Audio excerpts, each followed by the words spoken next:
Tengan un buen día, compañeros y licenciada. Somos el grupo número 5 y nos corresponde hablar del libro La investigación en la educación, la parte 1 sobre los fundamentos de la investigación educativa.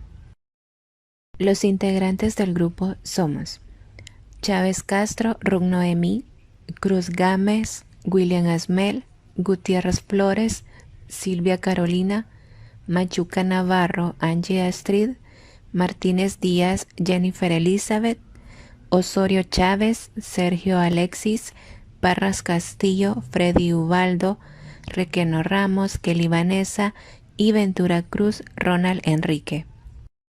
Yo les hablaré sobre las consideraciones preliminares.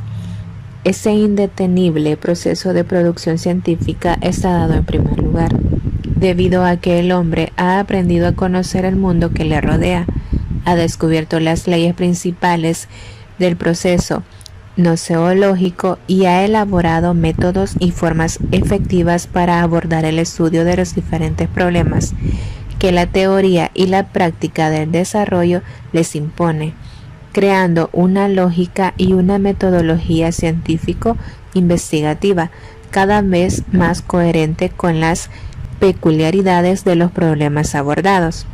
El proceso cada vez más complicado del conocimiento hace que la búsqueda de formas y medios más efectivos para dominar las leyes del desarrollo de la realidad constituya una necesidad de primer orden que asegure el continuo desarrollo de la sociedad y la supervivencia de la humanidad. ¿Qué nos quiere decir esto? Pues en nuestros días la ciencia y la técnica se desarrolla de modo tan rápido que a nadie le asombran los extraordinarios descubrimientos que en el mundo de hoy se han producido sobre cuestiones que hasta hace poco parecían indescifrables. El conocimiento cada vez más profundo del macro y del micromundo por los científicos y los múltiples hallazgos derivados de estos estudios hacen de este siglo que está por terminar como un periodo de mayor aceleración científica que ha conocido hasta ahora la historia de la humanidad. Según Andrei, en las publicaciones científicas de nuestros días a menudo podemos encontrar razonamientos acerca de que en el momento actual la ciencia se ha vuelto tan voluminosa y multifacética que resulta imposible abarcar toda su diversidad con las leyes universales, con una metodología y lógica única del conocimiento científico, y que por tanto es preciso ahondar en los problemas lógicos y metodológicos de las ciencias concretas, concentrar la atención de los científicos en la elaboración de la denominada metodología concreta. Otra consideración preliminar es el método histórico dialéctico materialista como fundamento de la investigación educativa. La dialéctica materialista, en compleja concordancia con los conocimientos de las ciencias naturales, sociales y la práctica, enseña que la naturaleza, como la sociedad, constituye un todo unitario, en constante movimiento y desarrollo, que existe sin fuerzas sobrenaturales, sin una idea absoluta, ni limitado a un solo tipo de juicio o de razonamiento. La dialéctica formula las leyes más generales del desarrollo, la unidad y lucha de contrario, los cambios de lo cuantitativo o lo cualitativo, la negación de la negación, las que a través de las determinadas categorías fisiológicas como causa y efecto, necesidad y realidad, esencia y fenómeno, contenido y forma, verdad absoluta y verdad relativa se amplían y llegan a concretarse. La dialéctica materialista como ciencia no establece las leyes del movimiento, de la naturaleza de la sociedad y del pensamiento humano, no solo aporta una lógica y una metodología general para la adquisición del conocimiento, sino que también ofrece una lógica para operar con los métodos científicos particulares de cada ciencia en el conocimiento de la realidad, por cuanto la dialéctica de los conceptos y del pensamiento se deriva de la propia dialéctica del mundo real.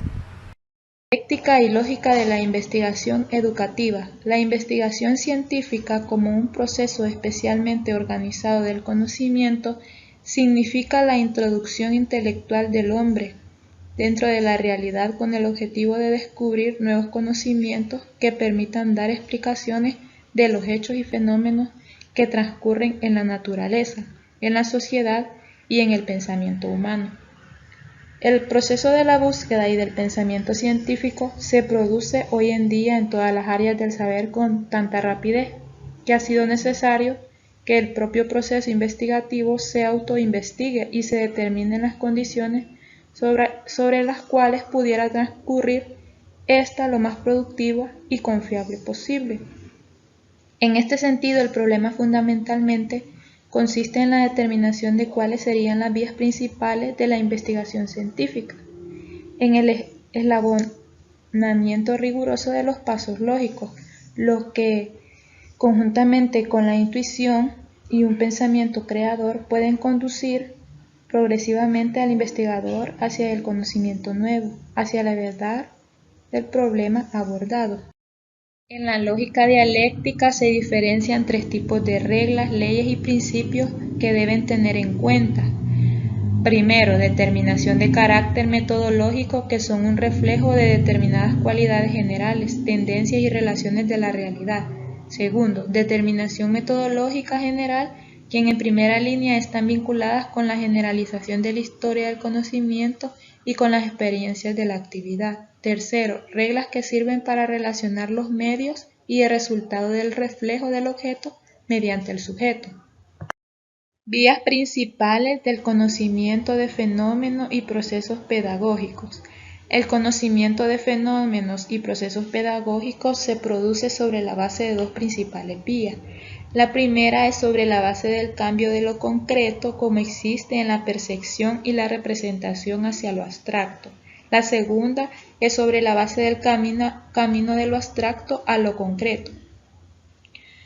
Por ello nos quiere decir que nos lleva hacia una representación caótica del todo, como sucede en el caso de la percepción directa, sino hacia una abarcadora totalidad llena de definiciones, relaciones y contradicciones. La teoría. ¿Qué es conocimiento empírico espontáneo, conocimiento empírico y conocimiento científico? En algunas literaturas aparece de forma diferenciada las denominaciones conocimiento empírico espontáneo y conocimiento empírico. De una forma sintética se pudiera decir que el proceso del conocimiento se produce sobre la base del conocimiento empírico y el conocimiento científico. Tengan buen día, licenciada, compañeros. Yo les voy a seguir hablando acerca del conocimiento empírico espontáneo, empírico intencional y el conocimiento científico. El hombre puede apropiarse del conocimiento sobre los hechos y fenómenos que transcurren en la naturaleza, en la sociedad o en el pensamiento de distintas formas, según las intenciones y en las condiciones en que se produzca. Es decir, el hombre puede apropiarse de sus conocimientos de los hechos que van transcurriendo en la naturaleza. Es decir, no es que él nace con saber, sino que tiene que ir aprendiendo de acuerdo a lo que va sucediendo. En este sentido, se reconocen tres formas de llegar al conocimiento. Tenemos la número 1, espontánea, denominado conocimiento empírico espontáneo; empírica, denominado conocimiento empírico intencional; científico, denominado conocimiento científico. En el transcurso de la vida del hombre, muchos son los conocimientos que va adquiriendo por la vía empírica espontánea y que paulatinamente se van convirtiendo parte del arsenal histórico-cultural de la sociedad. Ahora bien, nosotros nos hacemos esta pregunta: ¿qué es el conocimiento? El conocimiento es el proceso de asimilación de la realidad, indispensable para el desarrollo intelectual y práctico, como producto de la interrelación del individuo, que es el sujeto, con el mundo material cosas que son objeto dentro de un contexto sociohistórico. El conocimiento debe ser empírico espontáneo, científico, artístico, filosófico, religioso, técnico, empírico intencional. En otras palabras, estas últimas ideas quieren decir que toda la primera etapa de una investigación científica donde el investigador emplea métodos empíricos para la obtención de los datos necesarios, aunque los métodos y las técnicas empleadas estén válidos, constituyen a un conocimiento empírico, que por supuesto son las bases para producción del conocimiento científico. El conocimiento científico, como se puede desprender de todo lo anterior, es aquel que presenta las siguientes características, las cuales son: objetivo, se corresponde con la realidad del objeto; fáctico, hechos de la realidad externa al sujeto; racional, conjunto sistemático y racional de ideas sobre la realidad; contrastable, comprobable por otras personas; sistemático, ordenado, consistente, coherente; metódico, fiabilidad de los procedimientos; comunicable, lenguaje apropiado y preciso; analítico, desentrañando la unidad fenomenológica; generalizable, constituyéndose en teorías. Por tanto, el conocimiento científico requiere de teorías científicas como fundamento y científicos preparados para producirlo, métodos, técnicas y procedimientos científicamente válidos, los recursos materiales y humanos atencionados y lo que son los recursos informáticos. Todos los conocimientos científicos producidos por el hombre en un área del saber ha dado lo que es el surgimiento de las diferentes ciencias. ¿A qué se puede denominar como ciencia? Es la esfera de la actividad investigativa dirigida a la adquisición de nuevos conocimientos sobre la naturaleza, la sociedad y el pensamiento humano, que incluye todas las condiciones y elementos necesarios para ello. Los elementos necesarios para lo que es la ciencia científicos son instituciones científicas y métodos de trabajo científicos investigativos y aparato conceptual y categorial. El problema de lo objetivo y lo subjetivo en las investigaciones educativas. El problema de la construcción del conocimiento científico está estrechamente vinculado a la problemática de la interrelación de los factores objetivos y subjetivos que intervienen en este proceso. Por otra parte, está más que demostrado la estrecha dependencia entre la voluntad y los sentimientos con la actividad práctica, de lo que se desprende que la actividad cognoscitiva en su carácter de proceso intelectual está en relación recíproca con los aspectos emocionales y volitivos del proceso psíquico. El propósito que se persigue con la formulación de la pregunta es estimular a la reflexión de aquellos que se introducen en el campo de las investigaciones educativas y las traten de encontrar las respuestas más acertadas. En la historia de la actividad cognoscitiva del hombre, la conciencia reflexiva, teorética y metodológica del investigador lo ha dirigido hacia la siguiente pregunta: ¿cómo y por qué es posible, en un proceso de observación controlada, hallar respuestas verdaderas sobre la realidad objetiva? Distinguirse realidad objetiva, es decir, el objeto, del conocimiento del objeto. La observación controlada es realizada por el sujeto, o sea, individuo o grupo social durante y cognoscente, poseedor de una conciencia y voluntad, por lo que tiene un carácter subjetivo, es decir, la interpretación que le da el sujeto al objeto, a la realidad objetiva. Está la interrelación de dialéctica sujeto-objeto. Tiene como base la práctica socio-histórico en el que el sujeto y el objeto han estado inmersos. Cuando se habla del objeto del problema de la investigación, el cual constituye la esencia del fenómeno que se estudia, se debe recordar que ese objeto está dentro de un contexto con el cual se interrelaciona, es decir, su campo de estudio. También el sujeto de la investigación condiciona su mediación con el objeto, su interpretación, según el contexto donde se desenvuelve. Sin embargo, una posible interpretación de un fenómeno no es necesariamente verdadera con respecto a los hechos, ni por tanto aceptable. En la teoría dada, un mismo símbolo puede recibir dos interpretaciones factuales diferentes, una objetiva y otra operativa. Si se pretende hacer en la investigación una contrastación, es decir, comparar lo que es con lo que debe ser, o en otras palabras, la realidad contra un modelo, se impone una interpretación objetiva para evitar que semánticamente la teoría sea inconsistente si hay alteraciones en la significación, es decir, interpretación. El investigador como sujeto cognoscente. La capacidad cognoscitiva del hombre, específica del género humano, reviste un carácter histórico que depende su propio desarrollo y del órgano del pensamiento, el cerebro, donde desempeña un papel decisivo la sociedad. En este sentido, el hombre, que es el sujeto investigador, se apoya de los procesos y los procedimientos lógicos del pensamiento, es decir, el análisis, la síntesis, la inducción, la deducción, los conceptos, los juicios, los razonamientos, las leyes, las categorías de la dialéctica y en la historicidad de los fenómenos. Las categorías de la dialéctica materialista son expresiones de las leyes tanto del ser como de la conciencia.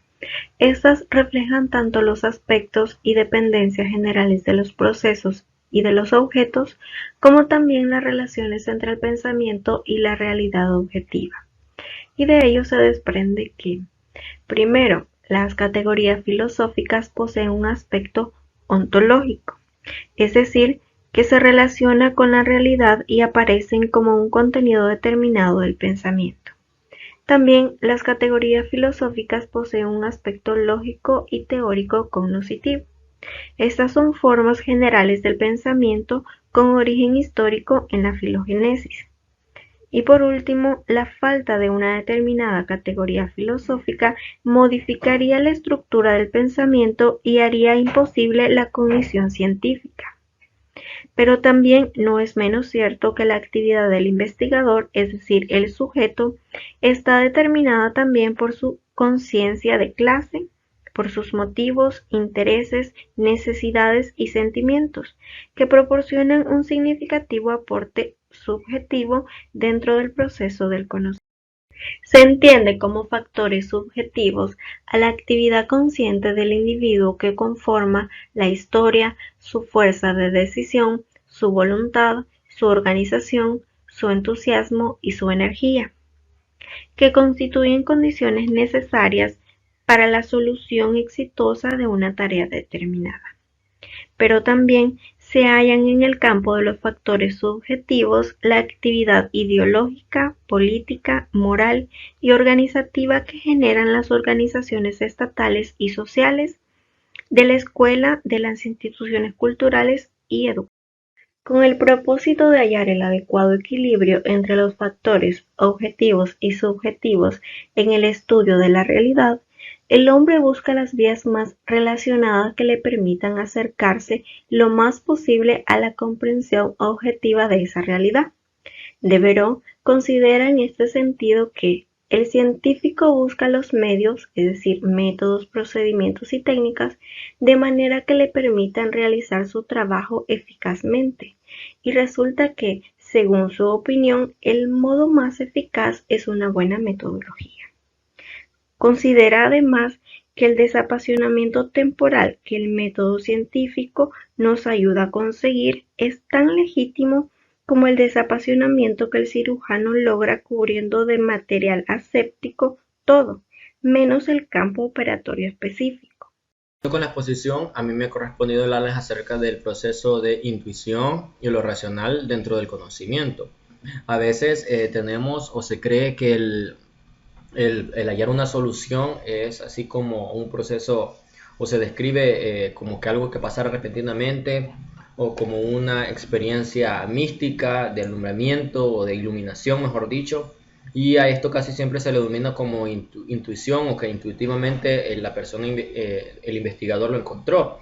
Pero vamos a entender que mediante tales pensamientos previos o esta anticipación se va a establecer simplemente un puente entre lo desconocido y lo conocido, que va estrechándose cada vez más según avanzamos dentro de la investigación.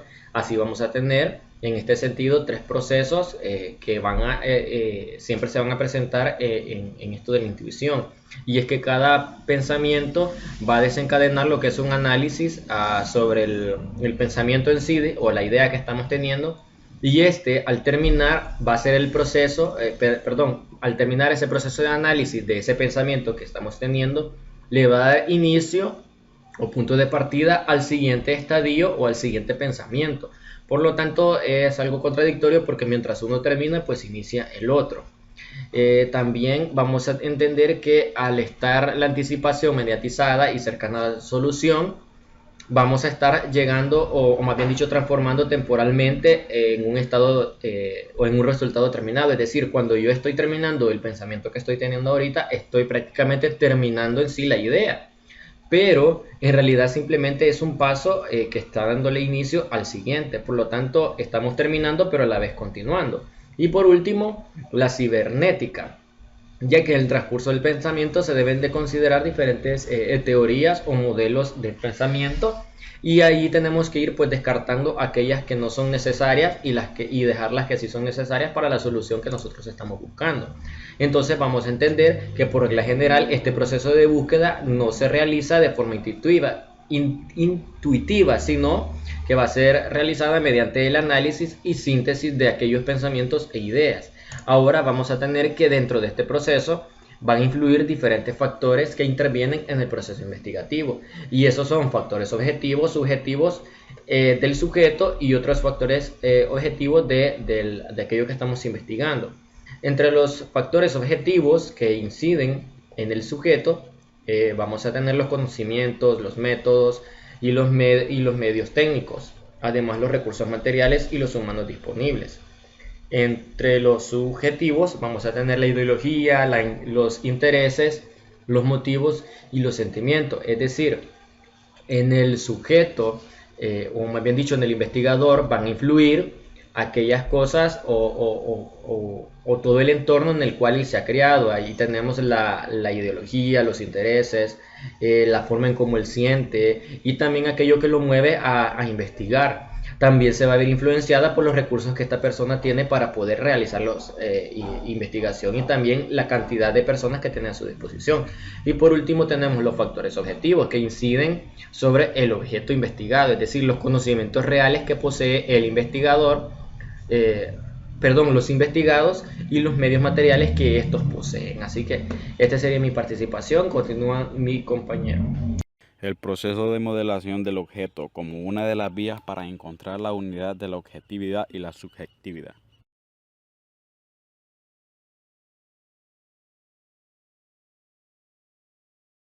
La heurística, que es la ciencia que estudia la actividad creadora en el binomio buscar-descubrir, tiene como tarea en construir modelos del proceso de solución de cualquier problema nuevo. Regularmente se utilizan tres procedimientos de modelación heurística: el de búsqueda ciega, ensayo-error, el de laboratorio, que es laberinto, y el semántico estructural, que tiene relación semántica entre los objetos que constituyen el campo del problema. De acuerdo con Marx, la investigación debe apropiarse pormenorizadamente de su objeto, analizar sus distintas formas de desarrollo y rastrear su nexo interno. Tan solo después de consumada esta labor puede exponerse adecuadamente al movimiento real. Entonces, si esto se logra y se llega a reflejar idealmente en la vida de ese objeto, es posible que al observador le parezca estar ante una construcción a priorística.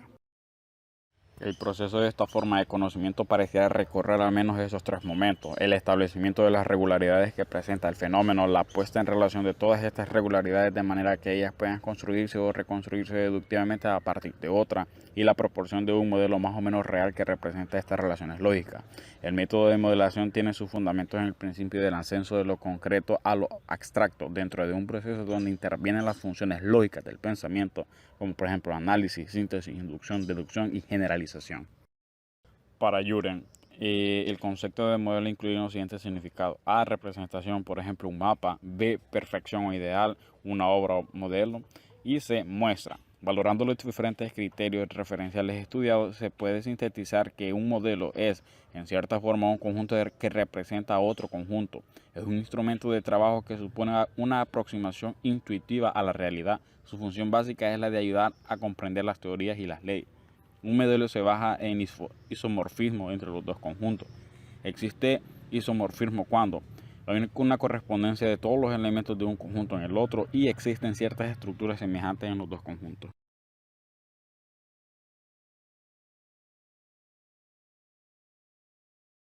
Otras vías utilizadas en las investigaciones educativas para el tratamiento de la relación dialéctica entre lo objetivo y lo subjetivo. Está claro para todos los investigadores que el reflejo de la realidad en un solo individuo está cargado de factores subjetivos propios de este individuo, dado esta, entre otras cosas, por su manera de concebir el mundo, lo que hace que la descripción de esa realidad sea su reflejo. En este sentido, Devereux considera que en la última instancia, en la observación de un fenómeno por un investigador, él tendría que decir "yo observé", dándole a esa acción los valores que ese "yo" encierra, propiciándole ese sello personal. Sin embargo, cuando es un grupo de personas el que observa el fenómeno, entonces el resultado pierde ese sello personal y las posibilidades de apreciar otras múltiples aristas de ese fenómeno son mayores, dimensionando el acercamiento a la verdadera realidad. No es por gusto, por ejemplo, que en las competiciones deportivas de apreciación, como por ejemplo clavados, gimnasia artística, etc., se empleen de 5 a 7 jueces para valorar los rendimientos atléticos. Es por ello que entre las vías que permiten reducir las influencias subjetivas en las investigaciones educativas están los estudios multi e interdisciplinarios, los métodos de triangulación y de relación múltiples y criterios de expertos, de jueces y de peritos. Prosiguiendo con la exposición, a mí me toca hablar acerca de 3 contenidos y me toca hablar primeramente del contenido 6, el cual se titula Relación, Filosofía, Ciencia e Investigación Científica. De forma sintetizada se puede decir que la filosofía, en este caso se trata de la filosofía histórica, dialéctica, materialista, marxista, leninista. Dice de que ésta se define como la ciencia que se ocupa de las leyes más generales que rigen los fenómenos de la naturaleza, la sociedad y el pensamiento humano. En otras palabras, representa una concepción del mundo. ¿Cómo vamos a entender una concepción del mundo? Como una perspectiva filosófica, un fundamento teórico y metodológico, un imperativo de clase, también una forma de concebir la realidad. Durante todo el transcurso de la historia de la humanidad han existido diferentes teorías filosóficas que han prevalecido en una determinada época, determinando en las concepciones para interpretar y explicar los fenómenos de la naturaleza y de la sociedad. Entre las teorías que se pueden mencionar tenemos empirismo, que se define como todo conocimiento que se deriva de la experiencia; el racionalismo, que se define como los conceptos son producidos directamente por la razón o el intelecto; el racionalismo contemporáneo, que este se define como la ciencia que crea la filosofía. Entre otras teorías filosóficas también puedo mencionar el materialismo, que se define como todo lo que existe es materia o depende por completo de ella para su existencia. También el realismo ingenuo, que se define como el conocimiento es una reproducción exacta de la realidad. En dependencia de las diferentes posiciones filosóficas que se adopten, se asumen a una posición en la polémica de la pedagogía como ciencia, en la existencia o no de las leyes en procesos pedagógicos, o en el determinismo de las exigencias de clases en la formación de la personalidad de los hombres, por mencionar algunos de los principales objetos de debates y de discusiones. En este sentido, desde los últimos 30 años se ha mantenido la polémica sobre el carácter científico de la pedagogía, sobre las leyes, sus categorías, sus métodos científicos, sus ramas, su objetivo de estudio y también su campo de acción. Sobre todas estas discusiones, ya el grupo del Proyecto Pedagogía del Instituto Central de Ciencias Pedagógicas de Cuba, en su obra llamada El carácter científico de la pedagogía, que se lanzó en 1996, ha reflejado cuál es la posición más adecuada al respecto. No obstante, todavía sigue surgiendo, por lo menos en Cuba, nuevos criterios que evidencian la necesidad de continuar el debate para que los profesores e investigadores de la educación alcancen cada vez más adecuada la claridad dentro de estas cuestiones y puedan realizar sus funciones educativas sobre la base de la teoría requerida. El contenido 6.1 se titula Leyes, Principios y Regularidades.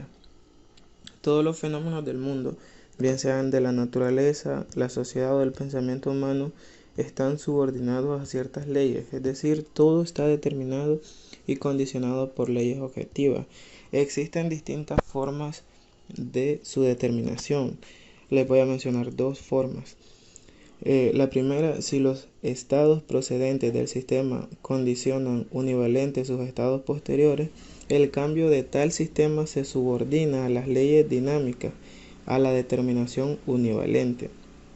La otra forma de determinación es, en la sociedad, la realización de las leyes dependen de las condiciones históricas concretas correspondientes, porque la creación de estas últimas aseguran la transición de los efectos derivados de las leyes, de la esfera de lo posible a la esfera de lo real condicionado.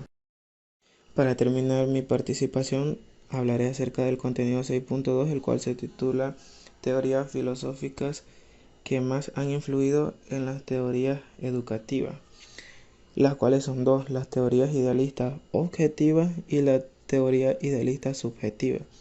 En las objetivas tenemos el neotimismo, personalismo, espiritualismo, antiautoritaria, el autogestionaria y la liberadora.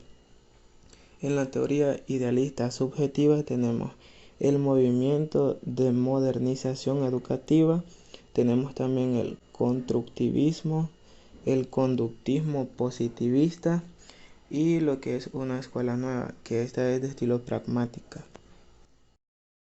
Me ha tocado hablarles sobre el problema de los paradigmas en las investigaciones educativas. Para iniciar, ¿qué es un paradigma? Existen diferentes criterios sobre el concepto de paradigma. Kuhn, en el inicio, en 1964, consideraba que el paradigma constituye un marco referencial a las generalizaciones de los valores y creencias, normas, actitudes ante la vida de los conocimientos de cada individuo y de los diferentes grupos sociales. También en 1984, la opinión de que los paradigmas son realizaciones científicas universales reconocidas que durante cierto tiempo proporcionan modelos de problema y solución a una comunidad científica. En 1988, Dan Daleuset dijo que los paradigmas es un conjunto de principios y normas investigativas que condicionan la actitud científica de una época. También tenemos lo que son las clasificaciones de los paradigmas investigativos. Existen múltiples criterios de clasificación de los paradigmas, entre los que se destacan son los siguientes.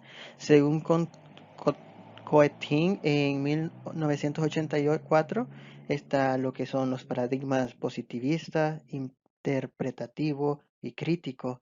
Y según Morin, en 1985 está también lo que es el paradigma positivista, fenomenológico y praxeológico. Según Vizquerra, en 1990 está el paradigma positivista, el interpretativo, el crítico y el emergente.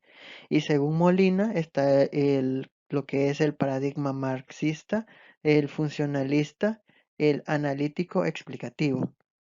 También la gran discusión paradigmática de las investigaciones educativas ha llevado a su dicotomización de la problemática metodológica, destacándose las dualidades siguientes, como por ejemplo está lo que es la metodología cuantitativa frente a la metodología cualitativa, explicar frente a comprender.